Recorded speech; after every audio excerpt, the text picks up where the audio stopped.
devotion, his natural propensity of being a devotee of Lord Krishna from a very early age. He said when he was 5 years old, just like we went to this Rath Yatra, which was organized by a whole team of devotees. They had to get permission from the mayor and so many different kind of things. So Prabhupada, when he was 5 years old, he organized his own Rath Yatra. And there's a whole story behind it. I won't get into the whole story. But all the neighbors, they invited all the neighbors. And Prabhupada insisted, as a little boy, Abhay Charan was his name at that time, that all the neighbors invited and all the kids came, and some of the adults were joking because they weren't invited. So they were saying to Prabhupada's father, so how is it you're having this big festival and you didn't invite us? And Prabhupada's father was saying, no, this is just child's play. And they say, no, look at this festival, the Rath Yatra is there, Jagannath is there. So even at 5 years old, he was displaying this festival that's been going on for thousands of years in worship of Krishna. I'm just going to touch on a few highlights. In 1922, Srila Prabhupada met his spiritual master, Srila Bhaktisiddhanta Saraswati Thakur Goswami Maharaj. And you can actually now, if you go to India, if you go to Calcutta, I was just there a few months ago, you can actually visit the place where Prabhupada met his guru. ISKCON now has possession of that place. And on the roof, there's the actual specific physical location where Prabhupada met him. You can go there, it's quite significant. So Prabhupada was a young married man at that time. He was, 25, 26 years old. And he came in, and as his Hindu culture, he paid his obeisances with his friend in front of this spiritual teacher, guru. And as he was standing up, Srila Bhaktisiddhanta Saraswati Thakur, first time they never met, said, you are an educated young man, you should preach Chaitanya's mission all over the world. So there wasn't even any like, hi, how are you, what's your name, where do you go to school, do you work, nothing like that. It was just preach. You're educated, so preach.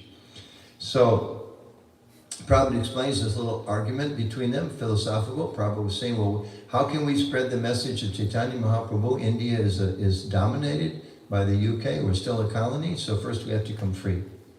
And Bhaktisiddhanta Saraswati was explaining to him, no, this message transcends any kind of politics or national situation. Mahaprabhu's message is urgent. So Prabhupada explained later, he felt defeated. A very intelligent young man, he always would defeat and win in the various arguments, and he felt totally defeated, and he thought, this man's a very holy person he's met. So 11 years later, he took initiation, became a formal disciple of Srila Bhaktisiddhanta Saraswati Thakur, had different interactions with him for several years. His Guru Maharaj passed from this world, I think the last day of December 35. No, that for sure, 35 or 36. But right around that time, I have to go back and look up that number. Just before he did, 2 weeks before that time, he wrote a letter to his spiritual master, and our Prabhupada asked Bhaktisiddhanta Saraswati, is there any service I can do? I'm a Grihastha, I have so many responsibilities, what can I do? I'm not full-time living in an ashram like that. And his Guru Maharaj wrote back, same instruction he'd given him 11 or 12 years before. He said that, I think you should preach the message of Sri Chaitanya Mahaprabhu. I think he said this time not to the West or in the English language. It will do very good for you and be very good for the world. So our Prabhupada took that as a confirmation of this instruction. And very soon after that, he began he was preaching, he was helping the Gaudiya Math, they're his spiritual master's mission for many years. They opened some temples, he would assist them with preaching. He lived in some different cities around India. In 1946, he started the Bhakti Godhead magazine. Some of you have seen Bhakti Godhead.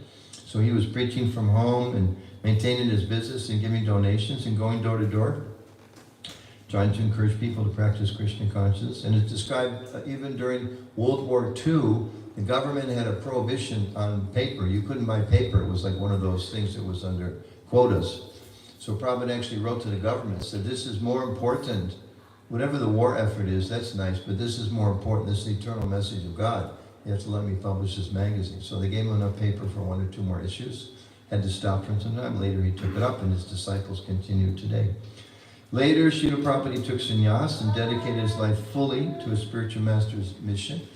And he translated the first canto, the first 3 volumes of the Srimad Bhagavatam, which is considered the graduate study of the Bhagavad Gita.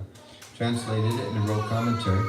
And in St. Louis, we were reading every morning from Lilamrita, which is the quote, authorized biography of Srila Prabhupada is describing how much struggle he underwent to get these books translated. Because he was a sannyasi, he didn't have any money. Translating was one thing, then he had to get them published. So he was going back and forth from Vrindavan to Delhi trying to get the books published. It's a long story, it's a wonderful story.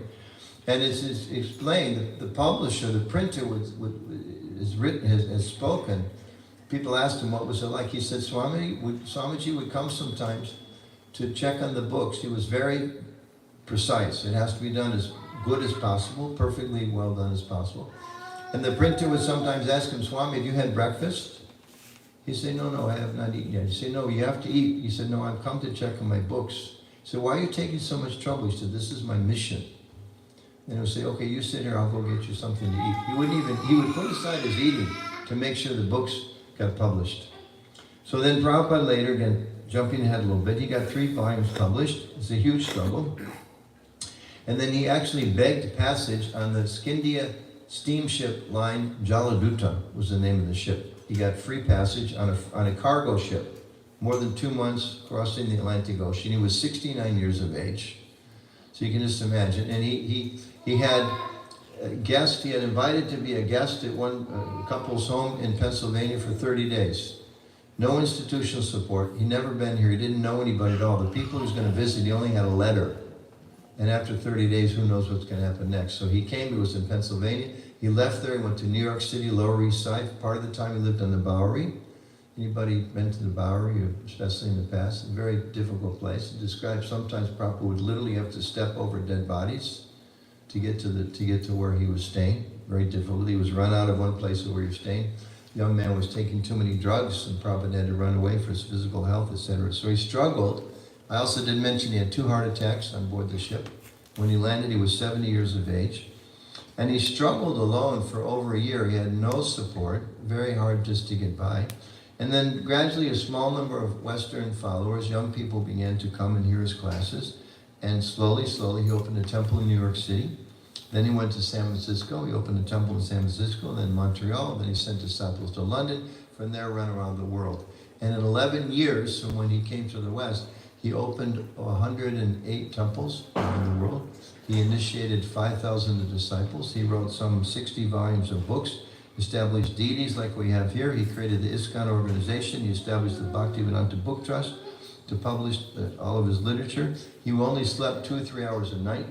A lot of young people were his followers at that time, and he was very busy during the day managing his society, meeting with people, organizing things. Then all these 22-year-olds would completely be exhausted. At 9 or 10 o'clock, they go to sleep. Prabhupada would rest for a couple hours, get up and translate.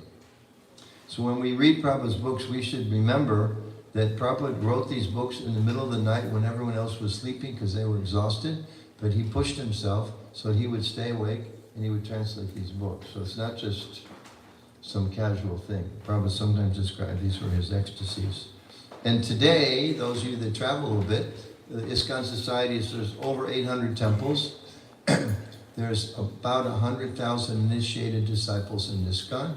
We distributed on an average, just in India, these pre-COVID numbers, there was a Food for Life project there, Hare Krishna Food Relief, 1.2 million meals of vegetarian sanctified food daily, Rath-yatras in hundreds of cities, etc., etc., etc., all from this one person at 70 years of age, across the ocean single-handedly with no support, no institutional support. He had no money when he came. Like, you know, like I traveled here, I got a credit card. Something goes wrong, I can buy some gas, I can call it, right? Probably had no money, no credit cards, no financial backing. And he had, actually it's described, he had $7 worth of rupees, which in those days you couldn't transfer into dollars. So just imagine today, any of you, I say, okay, we're going to send you on a cargo ship for 2.5 months through the storms of the Atlantic Ocean. You have a couple of heart attacks on the way. You're going to land. There's a place for you to stay for 30 days. You have no money. You have no institutional support. After 30 days, you're on your own, and you're going to try to start a movement in a whole different part of the world you've never been. Good luck. How much success would we expect? But you know, it's phenomenal. We'll see that. In fact, let's go to that now. Let me see if I can turn this video, see if it'll work. Some commentaries from some scholars who are aware of Prabhupada's contribution. The first one, we're going to hear from Dr. Shana Kirmani, who's a scholar of Islamic studies based in Maryland. Now, the microphone doesn't work there. We need to get It gets pretty loud. Krishna Swami's. Okay, there he is. So this may need to go here or something, right? If you turn up the volume, this TV gets pretty loud. Doesn't it? It'll pick it up. I think Okay, so. let's try it, okay? So we're just gonna see him for a second, and then we're gonna hear a scholar at this 50th anniversary conference at the Harvard Center for the Study of World Religions talking about Swami Prabhupada. So I think if Prabhupada himself came to Harvard Divinity School, it's very appropriate that 50 years later, we welcome his children and grandchildren back for an event on our campus. In May 1968, Srila Prabhupada gave a lecture here at the Divinity School in this very room. Okay, just a sec. So turn this off so that the TV sound has to be off. That's the problem. Okay, let's try that. Okay? So you're saying this man, he was a student at Harvard when Prabhupada spoke at Harvard University. So one of those things. Okay, good. Should be good now. Okay. Hold on. Let's try. I was here. As I rushed to the library through these corridors, when I passed by this very room, the sight was startling. On the table in front of the room, and in saffron robes, there sat a man in a modified Padmasana yoga pose. It stopped me in my tracks. At the door, I stood. I'd never seen anything like this before. Not at Harvard. It doesn't happen here. He was talking about Lord Krishna, the Bhagavad Gita. He talked about peace, all serious subjects for me. Curiously though, alongside these serious subjects, he was also talking about delight and happiness. Most of the members of ISKCON in 1966 knew almost nothing about the early Chaitanya devotional movement and its participants, or about the later figures who shaped the Vaishnava tradition of Bengal that in September of 1966 laid the foundations for ISKCON. That is to say, they knew almost nothing about Bhaktivedanta's background or where he got his teachings and practices. As a historian, he has to Wait, pause for a second. Can you hear in the back row? Put your thumb up if you can hear. Okay, good. Great, perfect. Okay. look at the historical situation. And the fact is that there was no clear parallel. There had been no clear parallel to Prabhupada's achievement. The most obvious parallels would be Jesus' founding of Christianity and Muhammad's founding of Islam. Jesus' ministry, however, was among his own people and his own culture. And he had the help of adults, his own age, his disciples, to carry his movement forward. The same thing can be said of Muhammad, who had from the beginning followers from his own culture and his own family to help him establish his movement. Prabhupada, by contrast, was one elderly man in a totally unfamiliar culture, with no one else from that culture to support him, and a group of followers initially at benchmark zero. Moreover, unlike many earlier missionaries from Hindu India, he was determined to establish not just an outpost of Hindu devotion to Krishna, but an outpost of Indian Bengali culture as well. He wanted to carry a whole cultural tradition across a huge cultural separation, and he set out to do it himself. He thus not only taught his followers how to practice devotion to Krishna, the Gaudiya Vaishnava way, he also taught them how to cook, how to dress, how to conduct themselves by doing these things. And of course he taught them Sanskrit, he taught them texts, and he taught them how to teach all of these things to others. He was, in short, a one-man channel for an entire cultural religious tradition, starting when he himself was already 70 years old. How did this work out? Time will, of course, tell. But here we are, 50 years down the road, and looking ahead as well as back.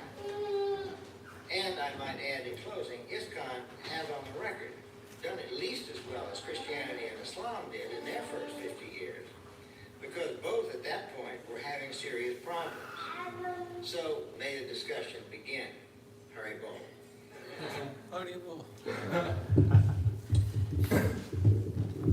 So that is Professor Thomas Hopkins. He actually passed away earlier this year, who is a professor of the history of religions. And in case you couldn't hear it all, it's quite significant. He's not sane. ISKCON is not sane. This is Professor Tom Hopkins, who studies religious for professor. He was at Franklin and Marshall College. That as a historian, if I'm to go back and look to try to understand Prabhupada's contributions, then I have to make comparisons. And historically, there's only two people I can think of to make a comparison to. He says Jesus and Muhammad. Those are pretty profound, influential figures in spiritual, religious circles around the world, culturally as well. And he said that actually Prabhupada had a more difficult task because he was in a different place with a different culture, different language, nobody there to support him. And in this way, really appreciating Prabhupada's contribution. So that's from a film. You can actually see this film. It's on, if you go on YouTube, you can just do a Google search, Harvard University ISKCON 50th, and that film is there. The other one I won't play right now because for shortage of time, but there's a longer film that has some similar comments called The Joy of Devotion, which is a full-length feature about ISKCON and Prabhupada. So, that's a little bit of an introduction to Prabhupada. I wanted to talk about his unique position for those of us who are friends and followers of the ISKCON Society. Prabhupada has given this term, he took this term actually, Founder Acharya. So we always talk about ISKCON, BBT, Founder Acharya, Srila Prabhupada. So it's a very, very important term. Just like I live in Washington, D.C., they talk a lot about the founding fathers, right? Mm-hmm. Thomas Jefferson and different people like that, and who laid the foundation. Just like we know when you're creating a building, the foundation or the founder is someone who gives shape, gives strength, creates a vision. Very, very important position. And if you build a building but you don't have a strong foundation, what happens? Collapses after some time. So you need a very, very strong foundation. I was in Dallas, Texas not too long ago.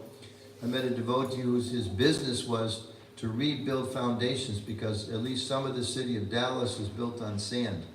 And they somehow didn't recognize the content of the soil. So they actually go back, try to put a foundation under an existing building. And you can imagine it's not easy and it's probably very expensive to do. So you need to have a very solid foundation. So Prabhupada's our founder. Maybe just some input from some of the devotees here, friends here. What are some of the ways you can think of where Prabhupada serves as the founder of ISKCON? What are some ways he's the founder of ISKCON?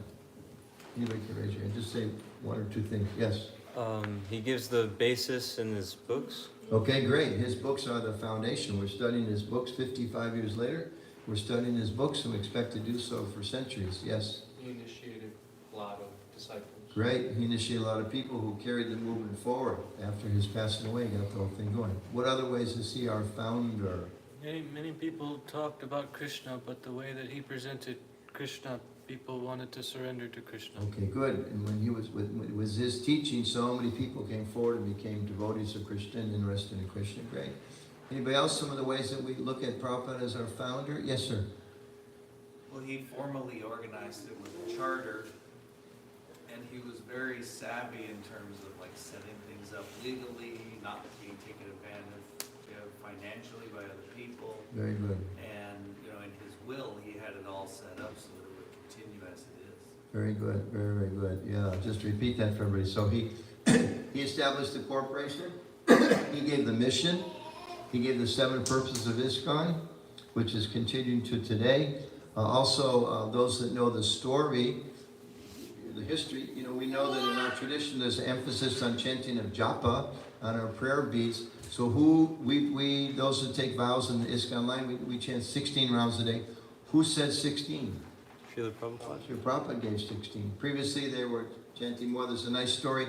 Prabhupada was talking with one of his Western disciples, Michael Grant, who maybe by then was Mukunda. And he told him about chanting. He said, do you think you can chant 64 rounds a day? Which is about what? About 8 hours, right? About 8. He said, no. He said, okay, do you think you could chant 32 rounds a day? He said, no. He said, all right then, chant 16 at least. And that became the standard, first time moving forward. Of course, so Prabhupada is bringing an ancient tradition. It's not that Prabhupada just made a bunch of stuff up. There are some teachers, some gurus, that maybe they create something new. Okay, that's what they do. But in our line, we understand that we want to know what knowledge has originally come from Krishna himself. God himself has been handed down over time. So Prabhupada was bringing the tradition. He didn't change anything, but he adjusted according to the time and the place and the circumstance to make it relevant for people around the world. So, for instance, he created, we mentioned the GBC, he created the BBT, he created ashrams for not only brahmacharis, but created ashrams for women, because Prabhupada saw when he came to the West that there are many young women, different culture than in India, it's changing today, but that many young independently minded women or women living independently who created brahmacharini ashrams. That's an adjustment to what was there in the past. So in many, many ways, he serves as our founder. He's also, very important point, he's stressed to be our acharya. Acharya is the second half of that title. That means one who sets the example. And there's at least a couple of stories where his disciples messed up once or twice, and they didn't put that title on a building. And they didn't put that title right on a book. And Prabhupada was very upset. Now we may think, well, what is this? Why does he need this big, big title? And I thought guru and sadhu, stately person, they should be detached. They should be humble. How is it this would upset them? But Prabhupada understood he was creating a movement.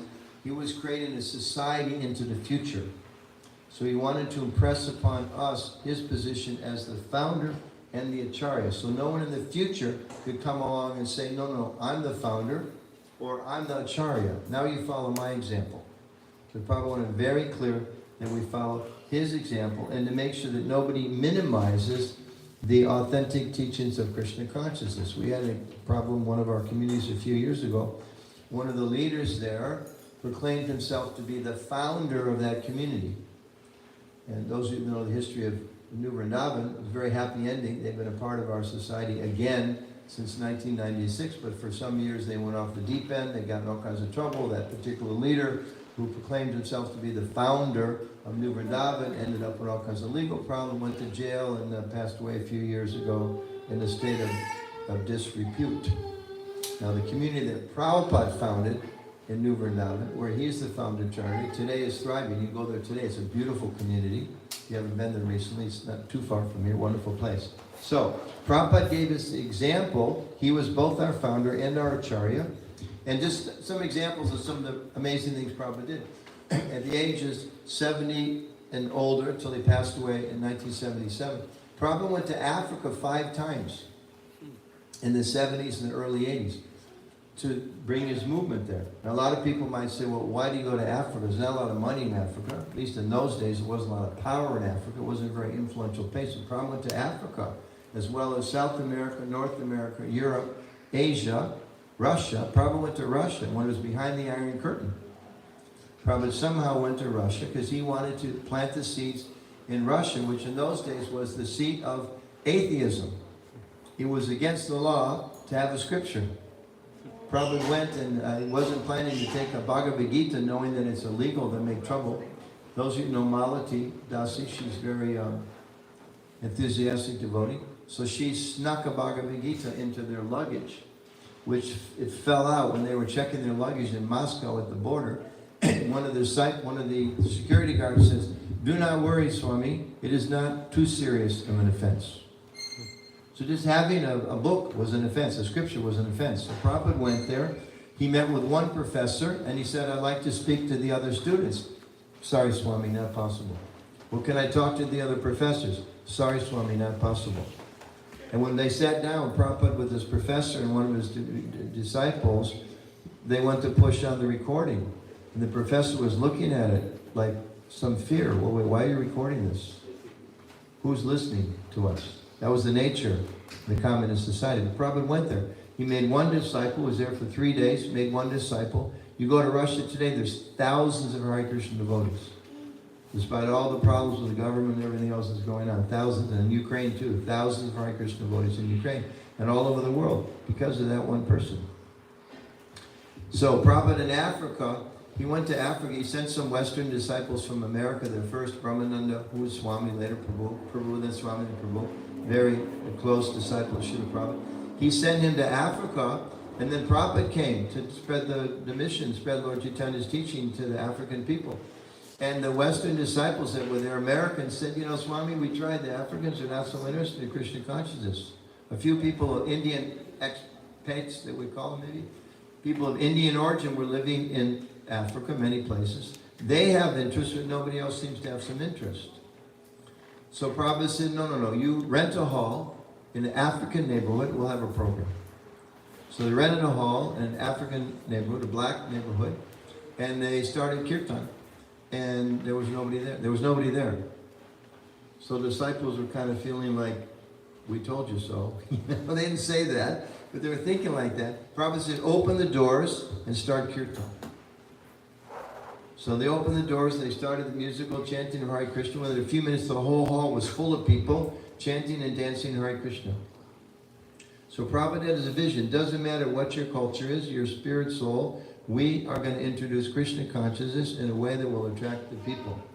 So that's just one example. Prabhupada went back to India and held some big pandals. Prabhupada's a sannyasi. He married people on stage at some of these pandals. Had a big fire yoga and married people on stage. Why? It's not a necessary thing. It attracts people to Krishna. Prabhupada said, I want to bring my Western disciples back. Those who may be older from India. I don't know if you can do it today, but they used to have circuses where they would have dancing white elephants. Right? It's a big draw. If you had elephants, are attractive everywhere. So sometimes they have albino elephants. They would have them dance.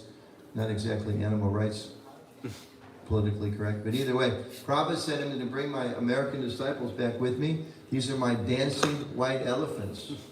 So people would come to see these big pandals, to see the Swamiji and his dancing white elephants who would be dancing on stage like that. And this way attracted people to Krishna. And Prabhupada would have women, not very common those days, give the lecture on stage.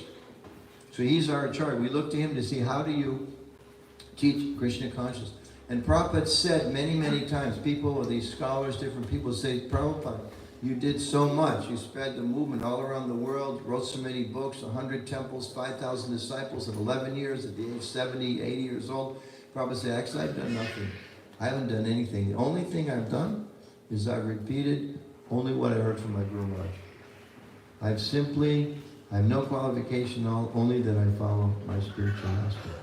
So, just to wrap up a couple points in the scripture, there's a point that's given about the need to follow the Acharya, because as our society grows and becomes broader, it's very important that we always remember who is the founder, who is the Acharya of our movement. We look to him, to his books and his purports. This is a quote from the Chaitanya Charitamrita. Lord Chaitanya continued, dry arguments are inconclusive. A great personality whose opinion does not differ from others is not considered a great sage.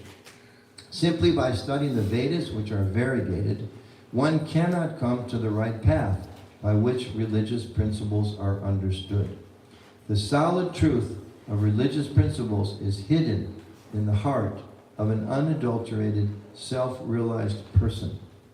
Consequently, as the Shastras confirm, one should accept whatever progressive path the Mahajans advocate.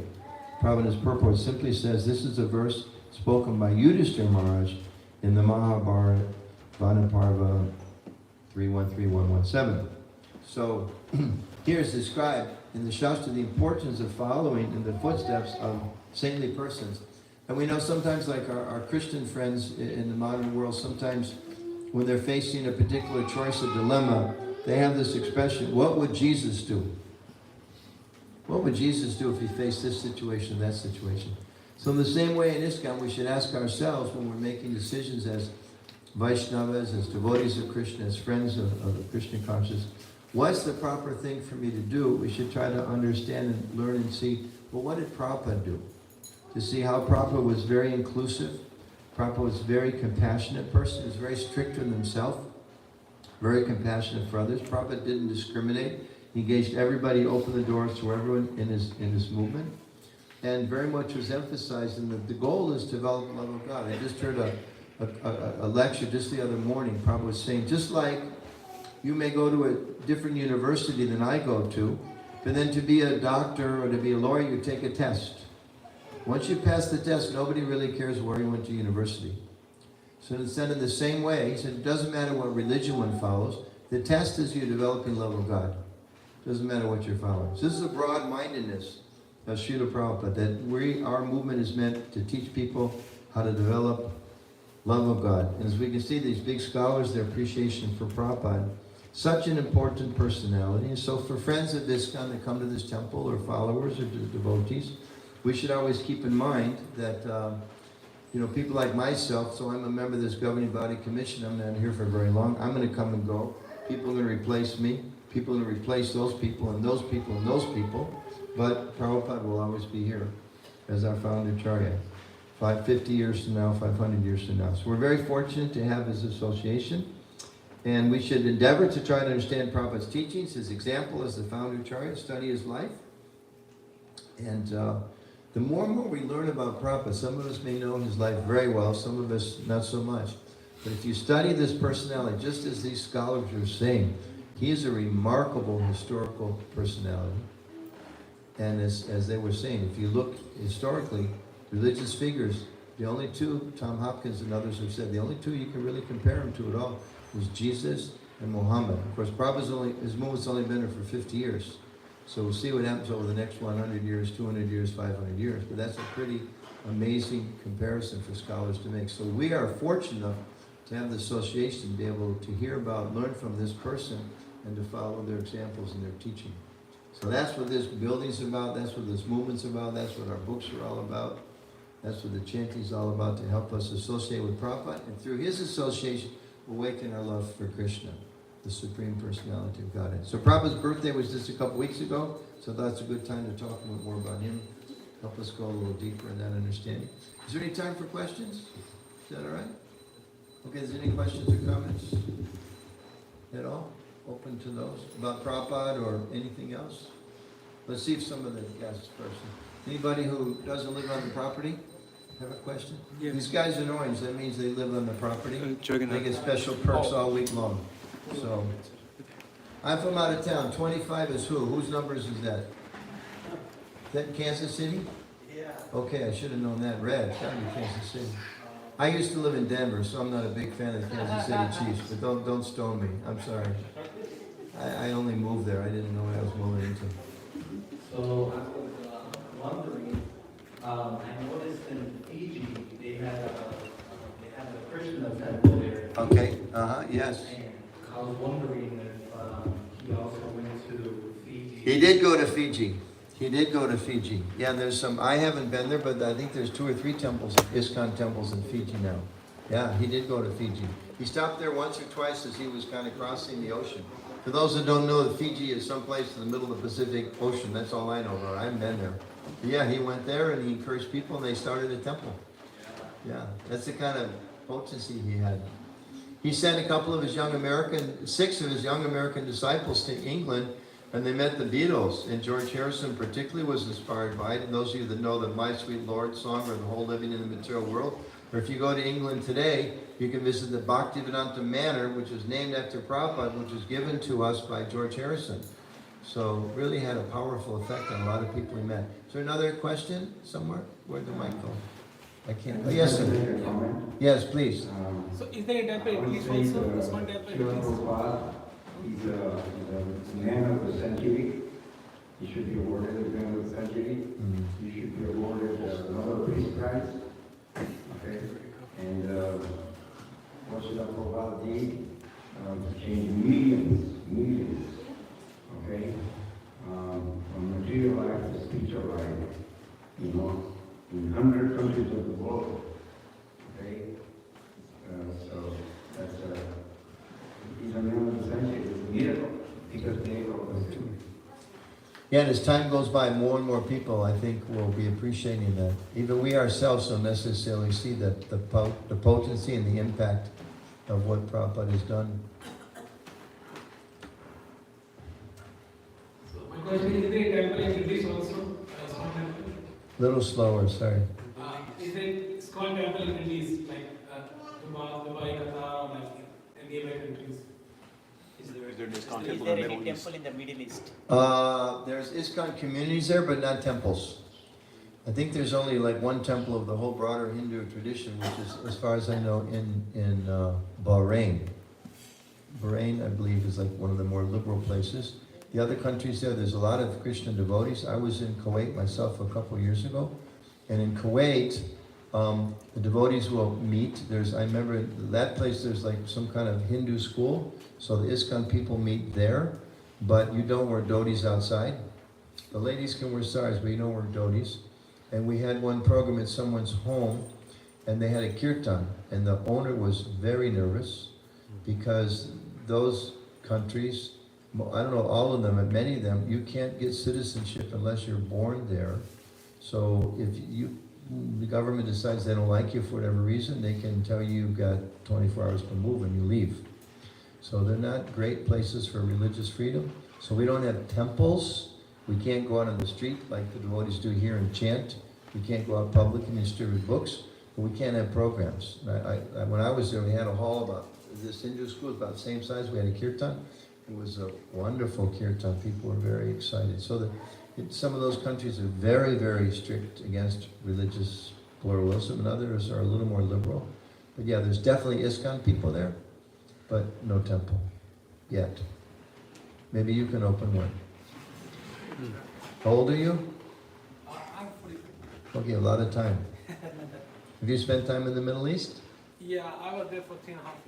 Where? I was in Qatar for 3 years, and I was in Saudi Arabia for 6 Okay, those are two of the very strict places, from what I understand. I heard there's a Krishna temple in Dubai, I guess. We just constructed it. Yeah, I think maybe Dubai. I know that there's definitely devotees there. There's hundreds and hundreds of devotees there. And they get together for programs in people's homes and they rent halls, but they just can't publicly display their traditions so well. Yeah. Any other question? Comment, question? So, there are many things to learn from the Prabhupada's life, but what are the few things that one should know as an devotees? Like, there's many things we can learn from Prabhupada's life, and what are the few things that one should certainly know? maybe like the most important things you're saying? Yeah. I think the most important thing, well, there'd be different opinions on this, but I think one of the most important things is Prabhupada said, I have no qualification. My only qualification, I've simply repeated the instructions of my spiritual master. Which means, one, we see the humility of this person, and two, we understand he's not making anything up. He's repeating the long-standing tradition. And therefore we can have even more faith, because we understand, like Prabhupada translate Bhagavad Gita as it is, because he's very, with great integrity, he's repeating the words of Krishna as understood, especially through the Gaudiya Vaishnava Parampara. So that's a very important thing to know, that he's coming representing the Parampara. I would say another very important thing is that he really carried the spirit of Mahaprabhu around the world, because Lord Chaitanya himself, many wonderful things about Lord Chaitanya, but one of the things he's famous for is that he was inviting everyone to come and join the Kirtan party. So in India in those days, a very caste-conscious, socially segregated society, but everyone was welcome to come join him. And some of the caste brahmanas, the priests, didn't like that. It's kind of a parallel with the biblical story, those of you that know that story. But, they didn't like the fact that Mahaprabhu was saying everybody can develop the love of God, just come and chant God's name. They said, wait a minute, then they don't have to come to the temples, they don't have to do pujas, they don't have to pay us. So they went to the government, which was Muslim, actually. The Hindu leaders went to the Muslim government, said, shut these people down. So they came out and they tried to stop the kirtan. And Lord Chaitanya organized, some people say the first non-violent civil disobedience movement in the history of the world. Like we know about Martin Luther King and Mahatma Gandhi, but some people say Mahaprabhu was the first to lead a non-violent civil disobedience. So they got thousands of people and they marched to the Qazi, the local magistrate's house, local governor's house, and said, this is not acceptable. And they had a dialogue, and Chaitanya Mahaprabhu convinced them, no, don't stop this. So he described in the scripture, Lord Chaitanya, that says very eloquently, he broke open the storehouse of love of God and distributed it freely. So Prabhupada took it, following in Mahaprabhu's footsteps, he took it to the next level, brought it all around the world. He went places no Vaishnava Acharya had ever gone before. A few gurus and swamis came with some success, but no one had the impact that Prabhupada had. And he just didn't go to America. He went South America, he went to Africa, as I mentioned, Australia. And he was pretty merciful. You read those Leela, the pastime, but Prabhupada was so kind. People came to him from like not such good backgrounds, but he uplifted them because he had that much faith in the power of Krishna's name. And we also try to develop that same faith, that how Prabhupada did so much. And sometimes people came to him. There's one story, a man came in New York City in the early days. He said, Prabhupada, what do I do about my mind? Prabhupada said, you chant Hare Krishna. He said, no, what about my mind? Prabhupada said, just chant Hare Krishna. He said, what about my mind? He got really upset. What about my mind? Obviously, tormented person. Prabhupada said, I have no other medicine. Chant Hare Krishna. So that's the medicine, and he brought that to this medicine we all can take advantage of. And there's no barriers. You know, white, black, brown, man, woman, purple, green, tall, short, rich, poor, doesn't matter.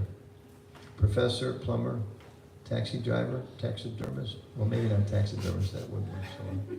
But yeah. Okay. One more, you have a question or comment? They're handed in the mic, so, and then we should stop? We should go more, okay. I'm a guest, I'll stay as long as you want, but you are waiting for dinner probably, so. When did you meet him?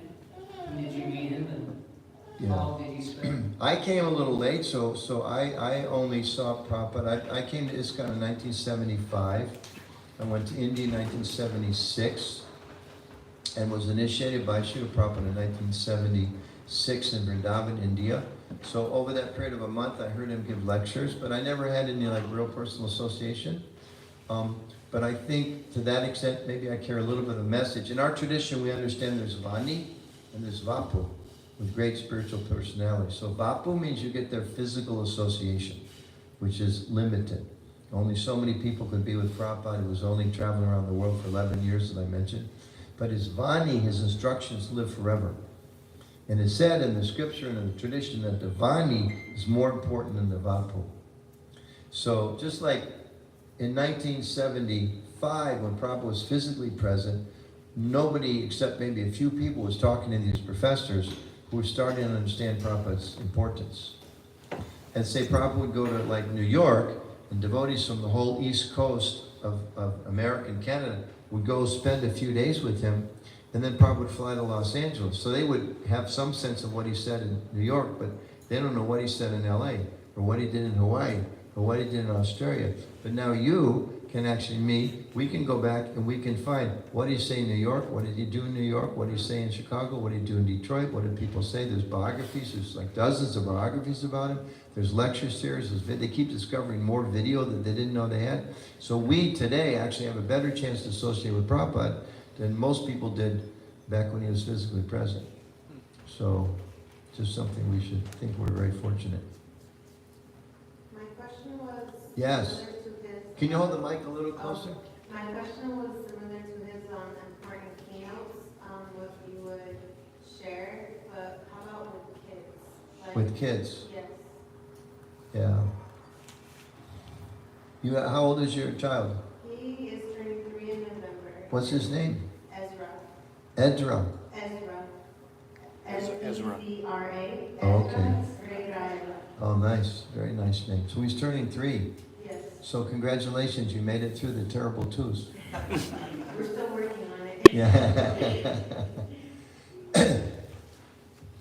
Well, a few things.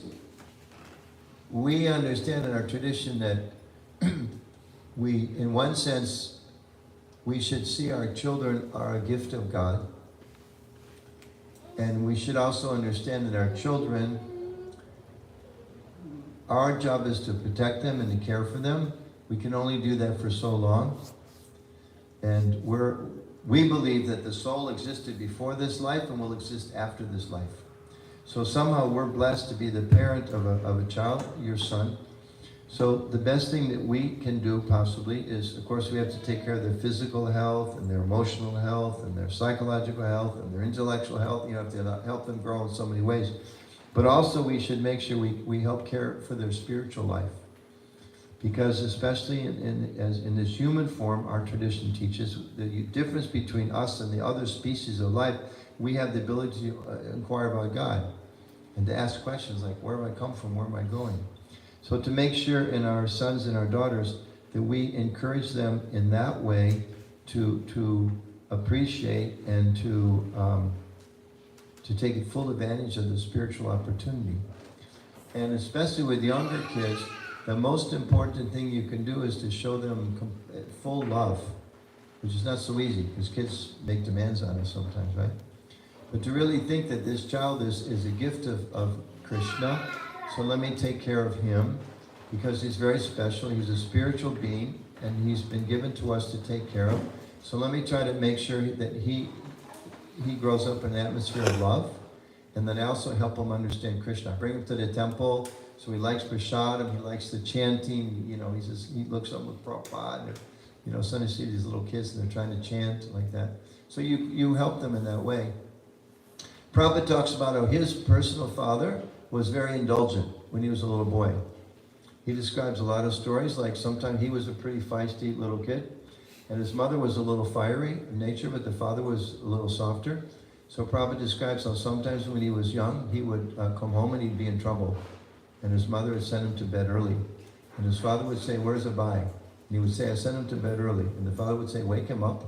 And the father would cook hot milk and puris for him because he knew he loved that. So his mother didn't like that so much. She thought her father was a little indulgent. But Prabhupada had great love for both his father and his mother. His mother passed away at an early age of him, unfortunately. But also Prabhupada tells a story about how when he was a young boy, these days, you know, guns are a political issue, but in those days, not so much. He was a little boy who was with the market with his father. He wanted a gun. And his father said, no, you don't need it. He said, no, I want a gun. I think he was like maybe 4 or 5, something like that. So he was like crying. His father said, okay, I'll buy you a gun. So we bought him a gun. And they lay down in the street and started kicking his hands and feet. No, I want another one. He said, what do you mean? I just bought you one. Why do you other? He said, I have 2 hands. I want 2 guns. So his father bought him a second gun. He was pacified. So even great souls are still going to behave like children, you know? And there's a lot of studies these days, a lot of studies about people. Ultimately, whatever our background is, we can overcome that. We can connect with Krishna. We can have a happy life. We can awaken love of God. But it's a lot easier if you have a loving environment in your family, especially when you're young. So that's almost like the most important thing, is to make sure you raise your child with a really an environment of love and care and protection. And then when they see, as they grow up, that you think God is important, automatically God will be important for them. And you can encourage them in that way. And also don't push them too hard. We had some problems in the early days of our movement, the first generation. Some of the parents, because they were young and didn't know so much, they pushed their kids too hard. And the kids grew up and kind of rebelled against Krishna, unfortunately. So you got to find that balance. You know, like you bring your son here to the temple and you have prasadam and kirtan, and then you take him to the park. You know, like that. Make sure that balance is there. Don't just go to the park, otherwise you're not doing your duty as your parents. You're not giving them spiritual life. When you bring them to the temple, you give them there, and then you make sure they have fun too. You don't want your child to grow up thinking, because my parents were devotees of Krishna, they didn't provide the other things in my life. That's a problem. And I'm just speaking that because we made that mistake in the past. You don't want to do that again. Is that okay? Yeah. You should not use nonverbal.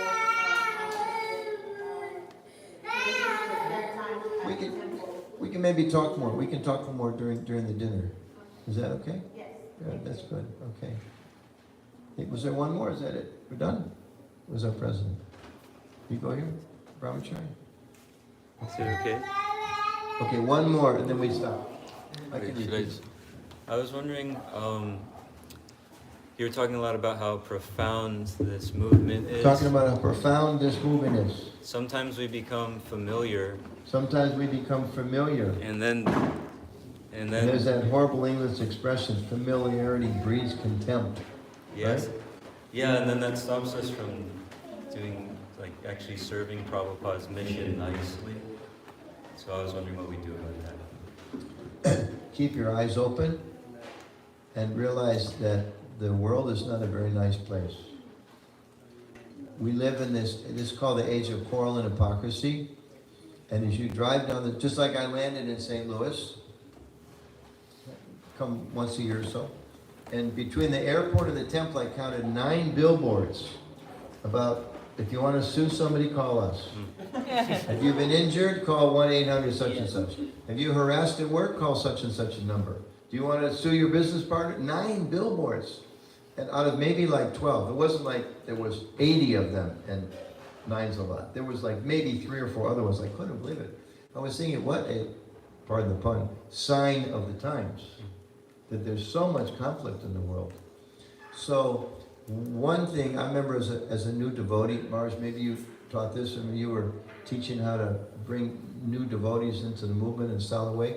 At least my mentor, he told us that Prabhupada had said, I don't know if he did, but it's very wise. He said, if we really understood our position in this world, we would run from service to service, opportunities to serve Krishna. Because we realize how little time we have and what a great opportunity we have. So that's part of it, to always make sure you keep in mind, keep your eyes open, see what's going on in the world. You're driving on the highway, Washington, D.C., at 8 minutes after the hour, 18 minutes after the hour, you can turn on, let me say that, you can turn on the traffic report. And every day the traffic report is the freeway is closed at such and such a place because they're going to helicopter there. Or the freeway is closed because the tractor trailer just turned over.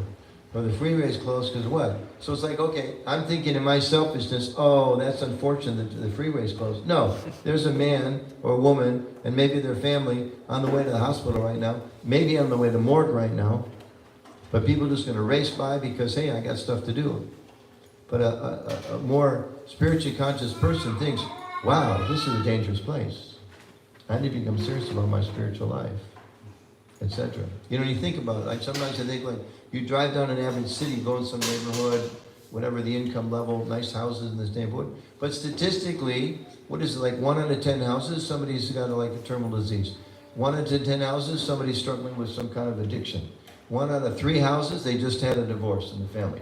1 out of 6 houses, the teenager just ran away. I mean, outside looks like a nice house, but through knowledge we understand this is a difficult world. Krishna says from the topmost planet down to the lowest are places where repeated birth and death take place. They're all places of misery. There's some happiness here, but it's very limited. And it's flickering, it goes away quickly. So if we keep that in mind, then it's like, wow, I got to take advantage of the opportunity I have. Right? But if we allow ourselves to become a little thoughtless, then we can start taking stuff for granted. Okay? Thank you very much for coming. Thank you for your attention. I think they're setting up the dinner now, the prashadam, which is always a good sign when to quit talking. Thank you. Very nice audience. And I'll hang around. Are you going to be here? So I'd be happy to talk to you a little bit more. Yeah. Yeah, I'm not a father, but I'm a grandfather. So yeah, my son, I married when my son was 8. So I missed the 1 to 8-year-old, so I have no experience, but we can talk a little bit. Although I do have 3 grandchildren. I saw them go from 1 to 8. Okay? Okay, thank you very much. Hare Krishna. Srila Prabhupada, ki jai.